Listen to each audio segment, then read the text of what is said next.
Welcome to class number 90.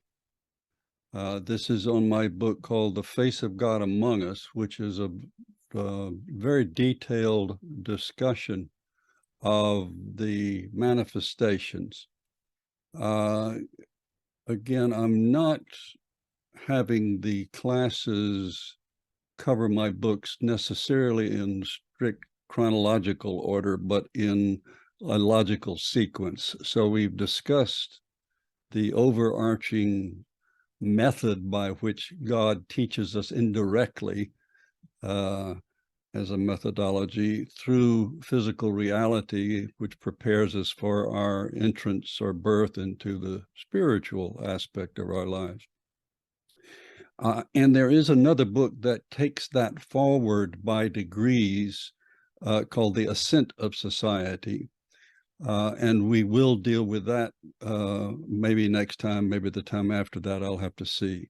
But I thought it appropriate that we do this one first, which is a discussion of the manifestations. And of course, the first thing, there are two major themes in the Kitabi Gan, the Book of Certitude, the second most important work of Baha'u'llah. And it's divided into two halves, the book is. It was revealed, as you may know, in 2 days and 2 nights. And the first part of it, which may have been the first day, who knows, was on or is on progressive revelation, why it becomes forestalled by the primarily by the clerics and divines of the previous revelation, a supreme irony. And then the second half deals with the nature of the manifestations, how we recognize them, the problems that occurred because of particular things or phrases. For example, the Muslims don't believe that there will be another prophet after Muhammad because of one word in the Quran, in which Muhammad says, "I am the seal of the prophets." So one of the things in that second half that Baha'u'llah talks about is what he really means by that, as opposed to what the Muslims interpret it to mean. So we'll get to things like that tonight. So we'll focus on what would be in effect the second half of the Gan. Now we have a class with this same title, The Face of God Among Us, which deals with some of this, but not as in much detail.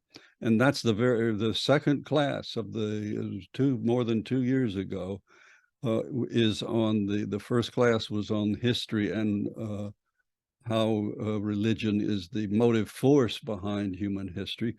And then the second class deals with the manifestation.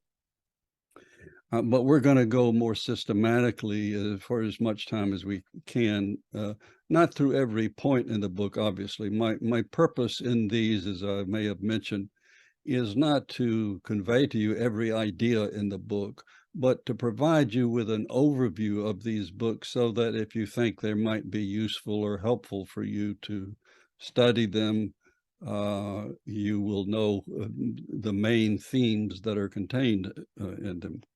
So let me share my screen and go to the PowerPoint. And just 1 second. All right, so we begin The Face of God Among Us. And the subtitle of this book is How the Creator Educates Humanity. And of course, on the one hand, he does it indirectly, as we have said, but on the other hand, his principal means by which he educates us is through the manifestations, who are the educators themselves. And what I found interesting, now I wrote this book, as you can see, or published it in 2010, not that long ago. I had already written many books. So why did I suddenly feel the need to do that? Well, what I realized was there's so many enigmatic and detailed things about the manifestations that we, in a normal description of them don't don't appreciate fully, or sometimes don't get right. I'll give you one example before we go on. And that is, the manifestation is often described as a perfect mirror, because while we who are finite cannot contemplate or perceive the sun, which is infinite and blinding, we can look at the attributes or the rays of the sun in the mirror, and we see all of its qualities. Well, that really doesn't work, does it? Because if it's a perfect mirror, it's going to be just as blinding as the sun. There is another image or metaphor that I've used before, which is better in my opinion, and that is the prism, that the light of the manifestation is the light emanating from God, the Holy Spirit, is focused upon the manifestation, who like a prism shows us the various colors concealed in that bright white color. So the book is divided into 4 parts, or 4 sections, each of them dealing with first the purpose of the prophets, why, and of course we know that in general to convey to us the nature of God, and to educate us, to bring us new reiteration of spiritual principles, and to provide us with guidance for establishing a social administrative order that will accommodate our new understanding, or our enhanced understanding. The second part deals with the nature of the prophets, or what is called in philosophy the ontology of the prophets, the nature of their being.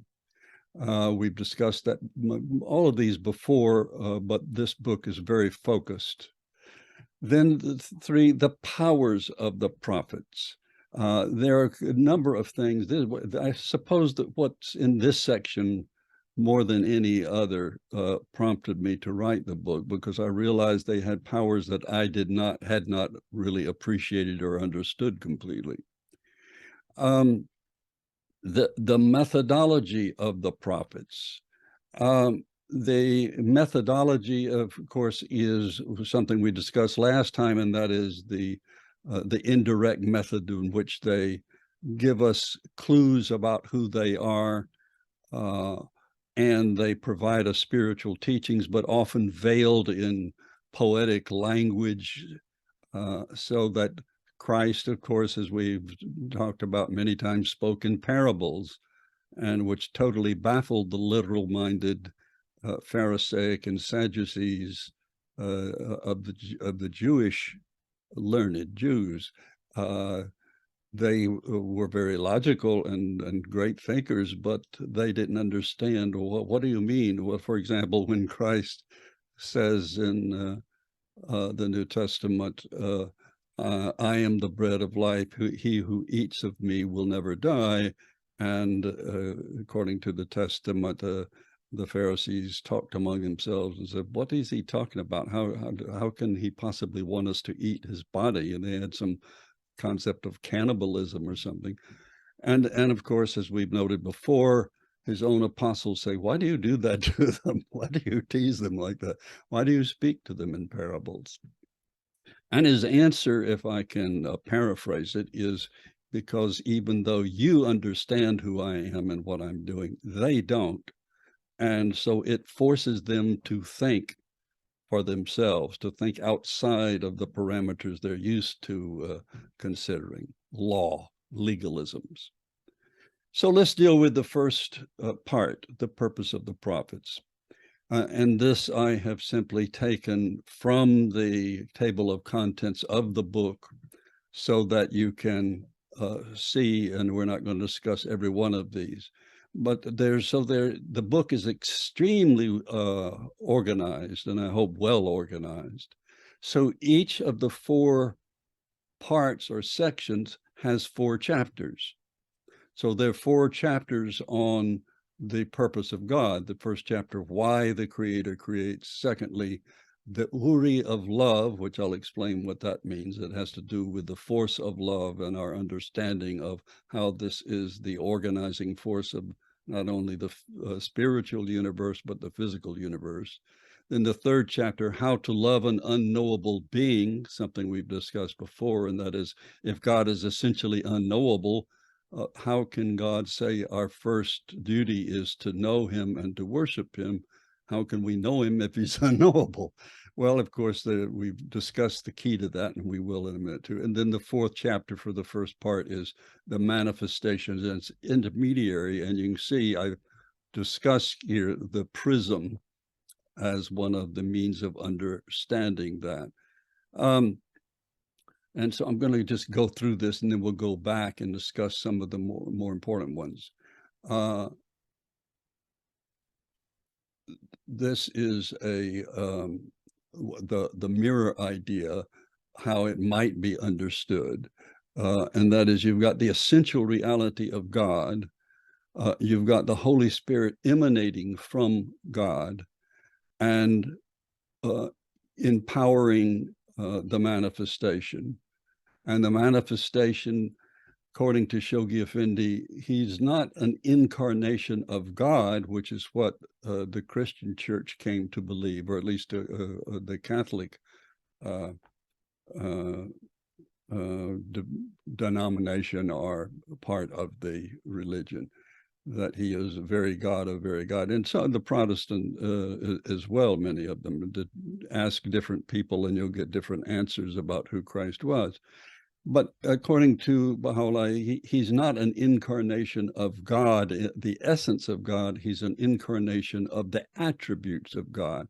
So the manifestations are perfect exemplars of godliness expressed in a human or accessible form, so we can understand it. And then the revelation, if you will, is what bounces off this mirror, if we look at it as a mirror, so that you have not only the example of the prophet himself, but also the words he reveals in addition to that.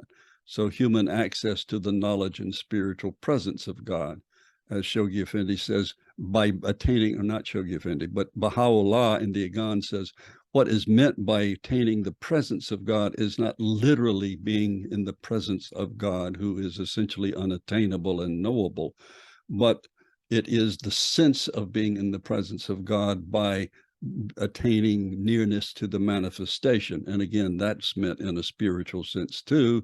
There is a passage that says, in the next life, we will have access to the manifestations. Now, what that means, can we approach them and ask them questions and so forth? I don't know. I hope so. Then the second section is dealing with the nature or ontology, the nature of the being, because the prophets, as we have discussed before, are not ordinary human beings, nor are they simply extraordinary human beings. They are another nature, have another nature than ordinary human beings. And so the nature of the prophets is the second part, and so chapters 5, 6, 7, and 8 deal with that subject.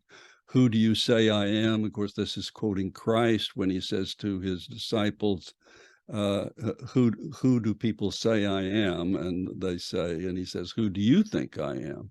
And that's when Peter says, I believe that you are the Christ, the only Son of the living God.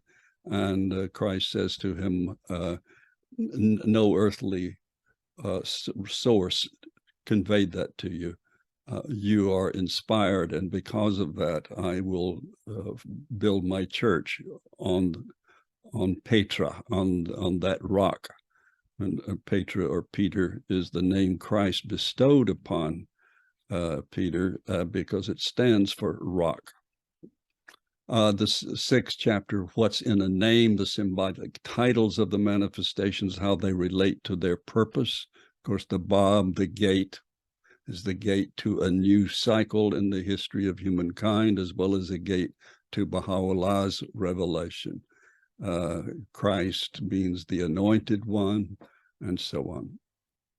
The Epiphany of the prophets. Now, this is a very important one, and we've discussed this at length before, but it bears repeating, and that is when they have this experience that they're suddenly receiving the revelation. What Shoghi Effendi says is the first intimation of their revelation. They seem confounded or shocked, and in fact, in the Quran, it states that Muhammad was so astounded by this experience that he ran home to his wife and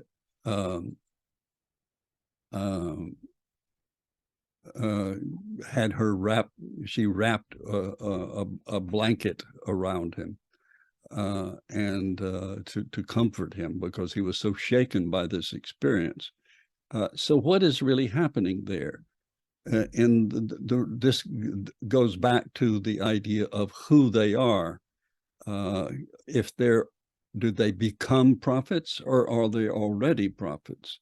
And of course, the answer ontologically is that they are prophets from the beginning, and that is they pre-exist in the world of the spirit, whereas we do not. Our beginning is instigated when our soul emanates from the realm of the spirit and associates with a physical temple. And it's an associative relationship. Our soul is not in the body and is not dependent on the body, though it learns and operates through the body through our time in this stage of our life. The manifestation, not so. He comes into being already knowledgeable. So what is happening in that epiphany? And that's what this chapter explains and will explain shortly. So the beginning and the end. This is a chapter that deals very importantly with this troublesome word in the Quran that Muhammad said, "I am the seal of the prophets." Well, what did he mean by that? The Muslims thought it meant there would be no further prophets, no further revelation, and so anybody claiming to have a revelation after that was clearly committing apostasy. And so this is why they cannot even consider the possibility that Baha'u'llah is who he says he is. Then the third section, the powers of the prophets. This was very interesting to me as I studied. And again, and I've said this before, and you may or may not believe it, but the reason I write books is not so I can say I've written a book. Hopefully it provides a service, but very frankly, what it does is it's a means by which I can impose a discipline on my own study of the faith. So I usually write a book about a question I have. As I said, almost all my books emanate from questions and the attempt to find an answer and to do it in an organized way by going to the writings and any sources I can find. So this particular section 3, was interesting to me because I found that they have some capacities that I didn't know they have, and we'll discuss those in a minute. So you have chapters 9, 10, 11, 12. The 9th is the power of revelation. Of course, we are aware that this is the principal proof of the prophet is his ability to reveal the writings, the utterances, without prior thought, without revision, that they are inherently knowledgeable. And so this power of revelation is unique to them. So chapter 10, the creativity of the prophets. This is one of the things I discovered that I did not know prior to writing the book, and that is that the manifestations, we have this idea that God speaks to the manifestations and the manifestations repeat it for us. Well, in the writings, I discovered that no, they create their own words, that even though they do it spontaneously and are inspired, to talk about certain things, the words that they speak, they're not simply, if you will, reporters of what's being told to them. They are the creators, the artists, if you will, of their own revelation.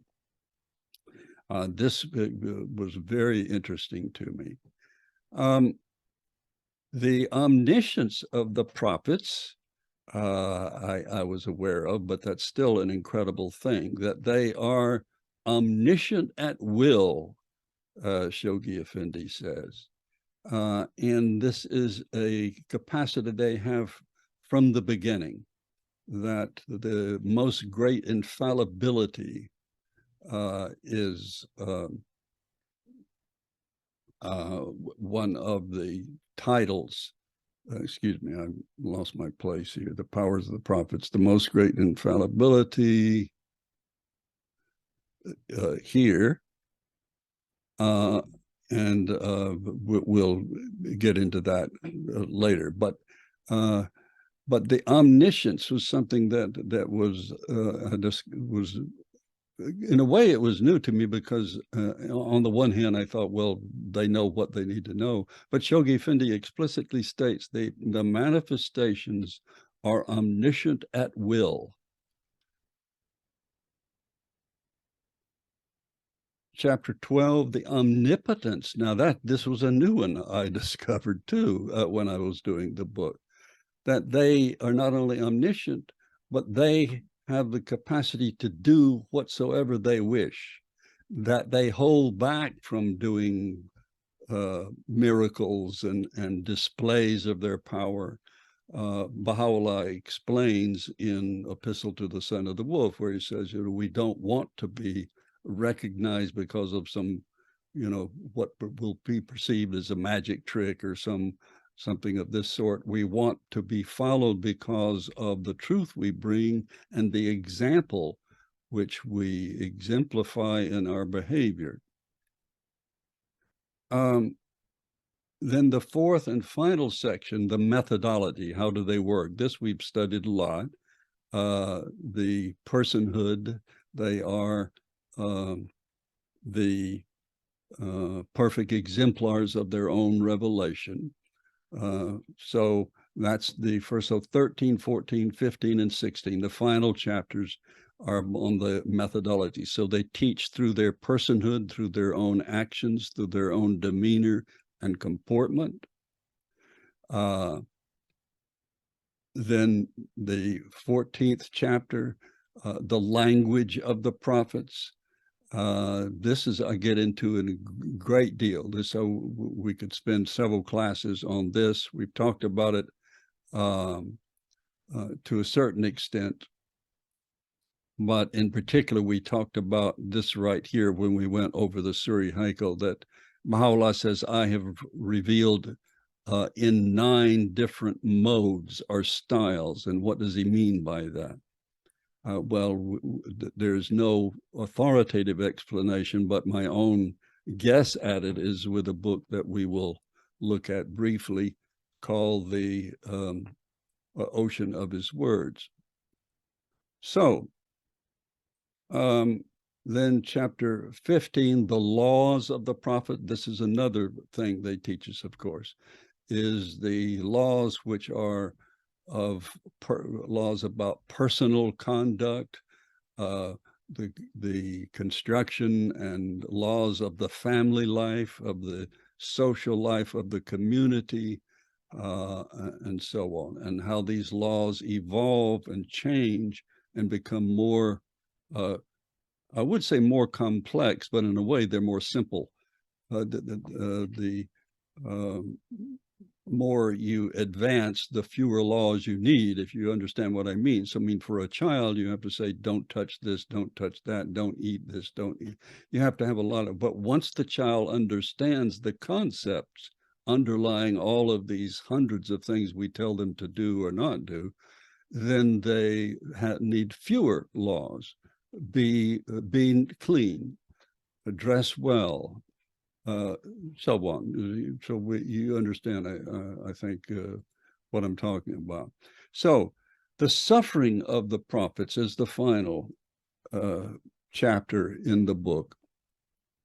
And the question, of course, is why must they suffer? They all do. Well, of course, the answer in general is because they are not recognized, and the ones who cause their suffering are, as I say, the leaders, particularly the clerical leaders of the administration of the previous religion. So Christ is persecuted by the Pharisees and put to death by the Sanhedrin. Muhammad is persecuted by his own followers.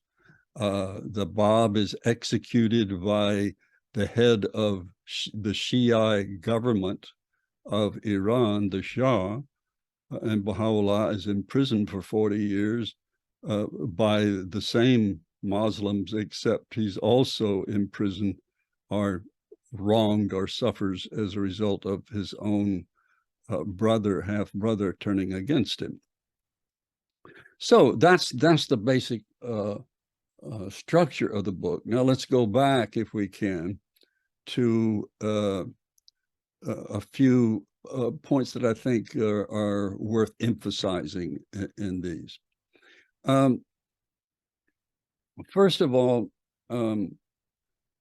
the concept of God that you have, as we discussed in the very early parts of this course when we were about lesson 3 or 4, when we were discussing Judaism, and we discussed the fact that in the Old Testament you have an image of God as best they could understand as sort of a jealous being, a sort of tribal leader, because they were a tribal people, and that was the highest image of authority they could understand. And so God is a jealous God. God has lots of laws. And that's, again, the more immature a people are, the greater number of laws they need. And so this is why you have a sort of legalism evolving in Judaism.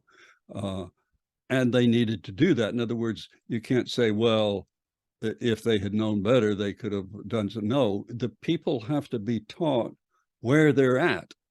And so while you might like to teach Euclidean geometry to your first grader, and probably some you could, you need to have the foundation first. They need to understand the concept of number and what you can do with numbers and what numbers symbolize and so on. So one of the things that you have are the various images of God and why the Creator creates. And you have two critical uris. Now, what is an uri? The huri is in mythology and in the Quran, these are the maidens that the fanatical Muslim jihadists believe 72 of these uris will be for their pleasure in the next world. What they really represent in general are the various aspects of the Holy Spirit. So, for example, the maiden that appears to Baha'u'llah in the Sia child is an uri. But what's interesting is that in the Igan, Baha'u'llah describes the uri is a mystery that needs to be resolved. So one of the mysteries is, why does the Creator create? And so one of the hadiths of the hidden treasure, which we've discussed before, is one of these uris, one of these mysteries. Why does God need to create? Well, God doesn't need anything. God is self-sufficient. So why does he create? And the answer, the simple answer, he creates out of love, because he is a loving being and wishes to create a being that will enjoy the benefit of that love. In the same way that, why do we have children? They cause us a great deal of effort, work, if we do the parenting correctly, suffering, pain, and so on. And yet people who can't have children will do just about anything to have children. Why is that? Well, it's an inherent, if you will, an inherent desire to bestow love. And it's about this parental relationship is, for me, is about the best analogy I think we can have, or the best experience we can have in this life to understanding the motive or the purpose of God and his prophets. And so the hadith of the hidden treasure is the saying that I was alone, I wished to be known, therefore I created man that I might be known. That's a paraphrase, it's not the exact words.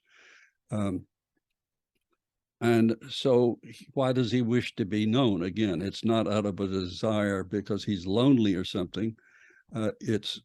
He wishes to be known that those who know him can benefit from the gifts he has to bestow. So this love relationship, if you will, of us to the Creator, as Baha'u'llah says in the Hidden Words, requires a reciprocity, that God's love cannot reach us unless we also love him. So it's a two-way street. So as he says in the Hidden Words, love me that I may love thee. If thou lovest me not, my love can in no wise reach thee. Know this, O servant. So that's a very powerful and important logical relationship. I sometimes, in teaching this to children and youth, say it's like a telephone conversation. You may have your phone ring, and it may be someone wishing to give you something wonderful or give you important information. But if you don't respond, if you aren't receptive, then it's lost. You don't have a relationship. This is, of course, very frustrating to a parent, if we go back to the parental analogy, because you can love a child, so much that you just ache to pieces to share that love, to explain that love, but sometimes they don't love you back, or they act like they don't, or at the moment they may not feel like they do. And there's absolutely nothing you can do about it because love cannot be coerced. And so this is why there is so much importance in the writings about free will. On the one hand, our will is only modestly free. We don't determine where we're born, what our parents are like, all these external influences and events that occur in our life. We don't have control over that. So in a certain sense, we aren't free. But with the most important parts of our life, such as recognizing the Creator through the manifestations, over that we do have freedom, and our response is freely made, or freely rejected, as we see with those who reject the manifestation. I compare that kind of love to the modern concept of love that we see, which is almost inevitably the physical relationship. And so we talk about love not as an act of free will where you study someone's character, you're drawn to them, and you try to determine if they are worthy of loving, or if you are worthy of loving them, what qualities they have. But no, we say we fall in love. Well, that implies it's like an accident, like you're fall off a precipice or you're hit by a car, which means that after that initial sensation of being excited by this person, whether they're physically attractive or whatever, you can also fall out of love. So in effect, we look upon love or describe love in a contemporary popular culture as something that happens to you, not something you choose to do. And so you excuse all kinds of behavior because, well, he left the family and the children because he fell out of love with his wife, or he fell in love with his secretary, if we're talking about movies in the 50s and 60s at any rate. And so you end up with a bunch of cyclical relationships where you go from one to the other. And we see this most frequently if we're in touch with, and I don't know how you can stay out of touch with what goes on in Hollywood with the musical stars and so on. They're in this relationship that they call them, that they are engaged, but they'll be engaged for 10 years, 20 years or whatever, and then they're unengaged. I guess it's a way of sort of legitimizing the relationship without just saying they're sleeping together. So you have this concept then of love as a process, and this is something we see in the 7 valleys, where you have this escalation of love from blind attraction, where you are falling in love, but then you go beyond that.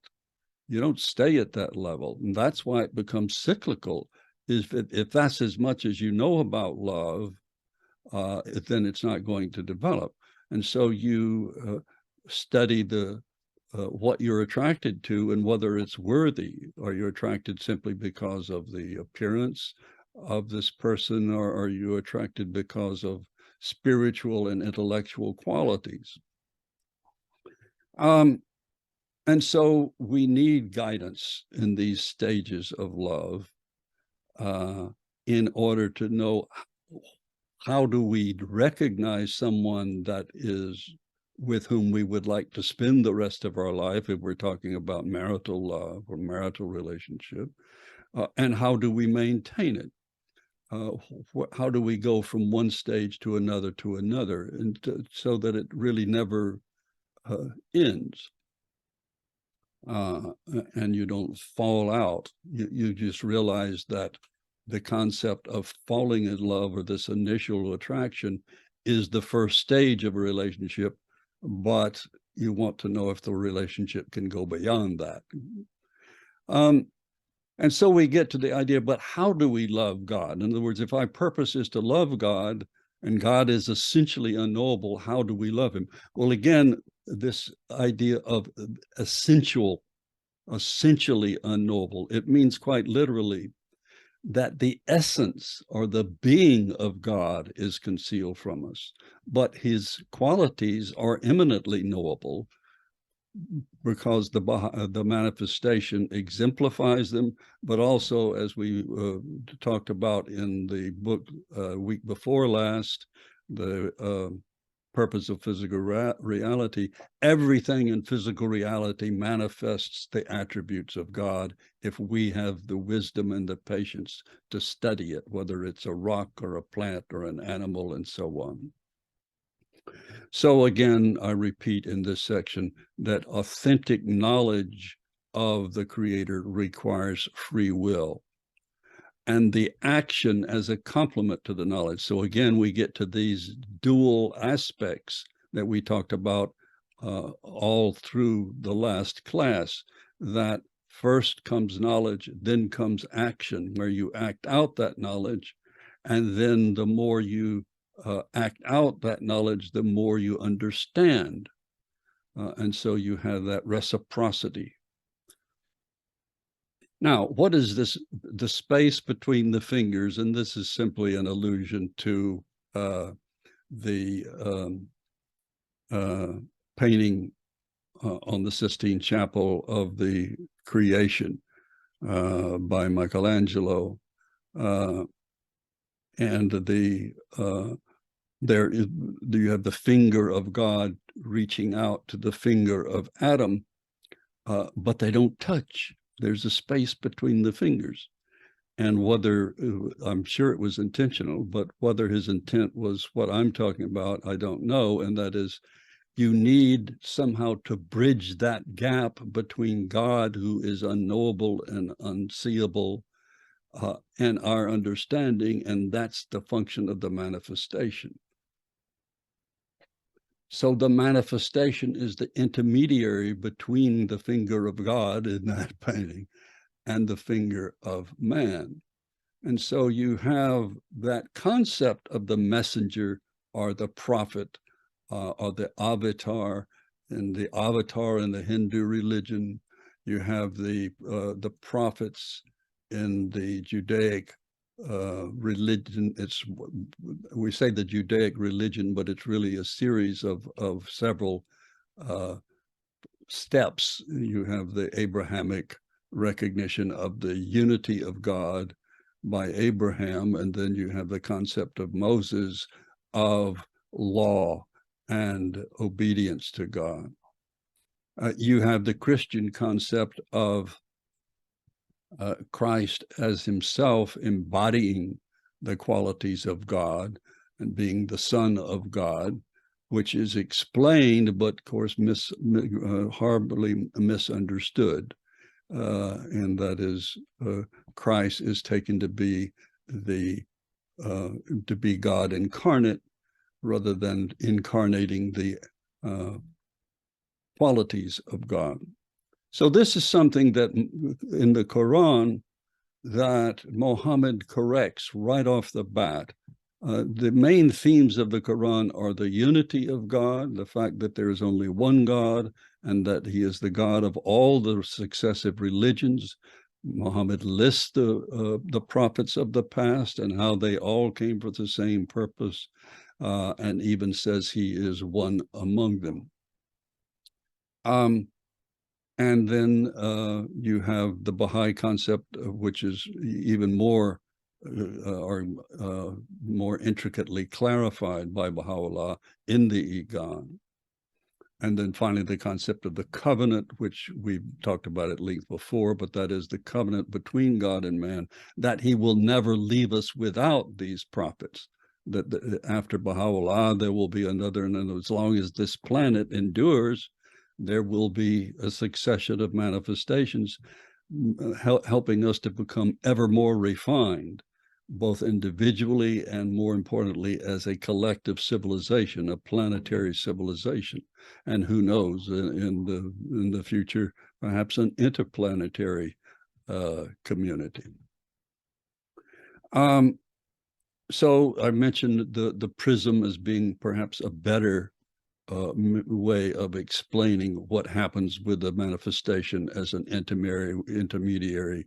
So you see the white light, and then you put a prism in front of that white light, and suddenly you see all of the various colors of the endless spectrum.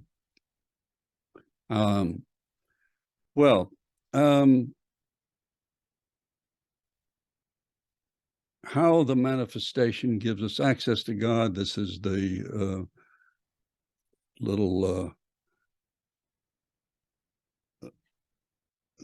graph I put up here, graphic demonstration. Then we get to the ontology of the prophets. What is their nature? As I went through that, we've already said basically that they are beings. They do have a soul, but they are of a different order of being than are we. And we'll probably understand that more in the next world than we do now. But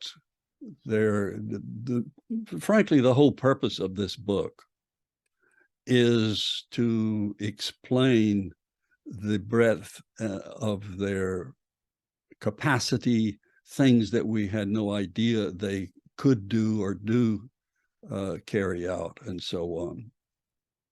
And so I'm not going to go through these in great length now, but in the book, I talk about the references in the Bible, in the Quran, in the Baha'i text, about how the prophets are described, what images are used to describe their function and their purpose.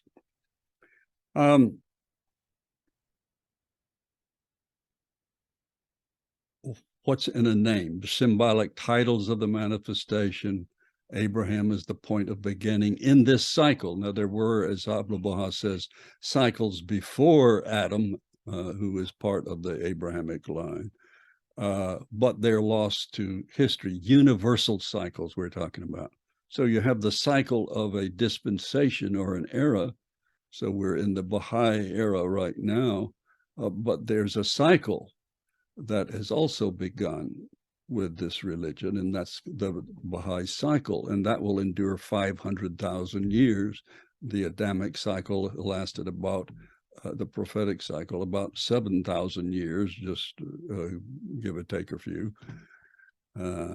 And so on. So what's in a name? This is dealing with the symbolic nature of their names, as I said when we went through this a few minutes ago. So a letter from the Bab is talking about the fact that the Bab calls him who will succeed the Bab as him whom God will manifest. And that is Baha'u'llah, as the Bab indicates indirectly and symbolically prior to his death.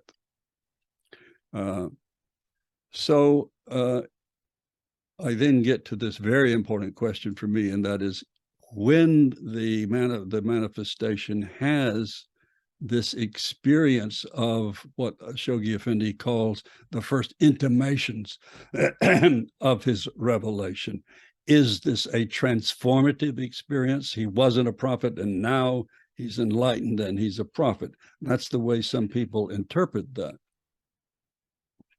But it's very clear and emphatically and logically and authoritatively explained by Baha'u'llah by Abdul Baha in some answered questions, that the manifestation, excuse me, my mouse keeps jumping around on me here, that the manifestation does not change. He is a manifestation from the beginning.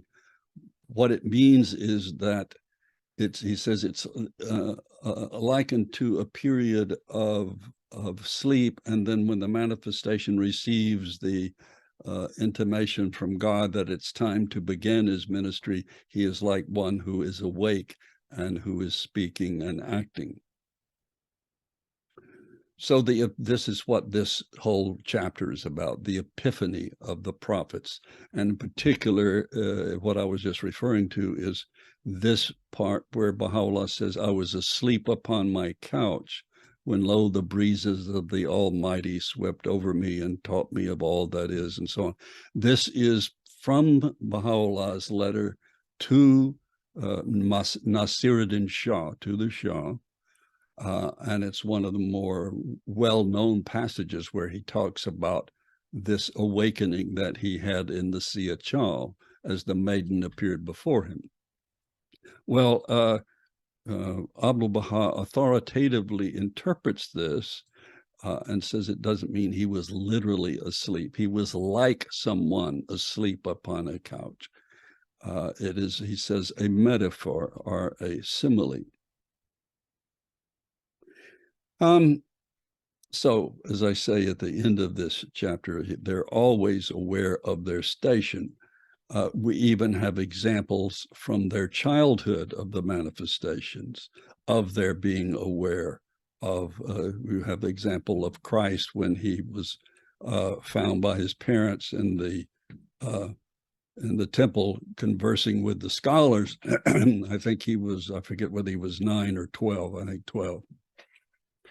And they said, what are you doing? We didn't know what had happened to you. And he said, do you not know I must be about my Father's business? And of course, we presume that's an allusion to the fact that he's aware that he's a manifestation, and he's talking about his Holy Father, inasmuch as Joseph was not his physical father, that indeed, both in the Quran and in the Baha'i writings, the concept of the virgin birth is vindicated, that this really happened, this miracle. And you have the same thing, of course, with stories of the Bab when he was a young man in school, and the teacher brought him home, and his uncle, his father had already passed, and so his maternal uncle, excuse me, chided him, and in fact thought he was acting up or acting out or whatever. And the teacher says, no, I have nothing I can teach him. He already knows everything. So they are inherently knowledgeable. This isn't an acquired knowledge. This is a gift inherent in them. So the beginning and the end, and I think we're going to have to stop here. We'll finish up next time. What does that mean? Because this is very important, particularly in relation to what is meant when Muhammad said he is the seal of the prophets. Well, it means two things. It means each, as Baha'u'llah says in the Kitab-i-Gan, each prophet is both the beginning and the end. He is the end for which the followers of the previous prophet have been waiting, because the prophecies of the previous manifestation have said, look for these things to occur and someone who has these qualities. And so they are the end point of the search, but they're also the beginning of a new cycle, of a new dispensation. So every one of them can be said to be the beginning and the end. Now, this applies then to Muhammad in that sense, but also in the fact that he seals up the Adamic cycle, the prophetic cycle. And the word prophetic here has an important literal meaning, and that is, these are all the manifestations in this universal cycle who were talking about a time in the future when the whole of humankind would become transformed. And that, of course, is the central belief of the Baha'i faith, that the Bab instigates this new cycle, and the Bab and Baha'u'llah's teachings will bring it about in the future, that the planet will become one global commonwealth. And as I've said before, that doesn't mean it'll be the end of the process. Indeed, it's really the true beginning, in the same way that the writings compare this transitional period to the maturation of an individual. So the childhood is what these prior prophets were talking about, and preparing the peoples of the world for the maturation. So it's not everything is not wasted at that point, but once you get to that maturation, you'll never go back again. You don't need to go through it again. So you'll always need new information, and a new laws are not new laws in the sense we think of it, but you always need refinement. You always are refining this process. Well, so we'll stop at chapter 8. We'll finish up some of the points on this next time and go to another book, which I will announce online. So now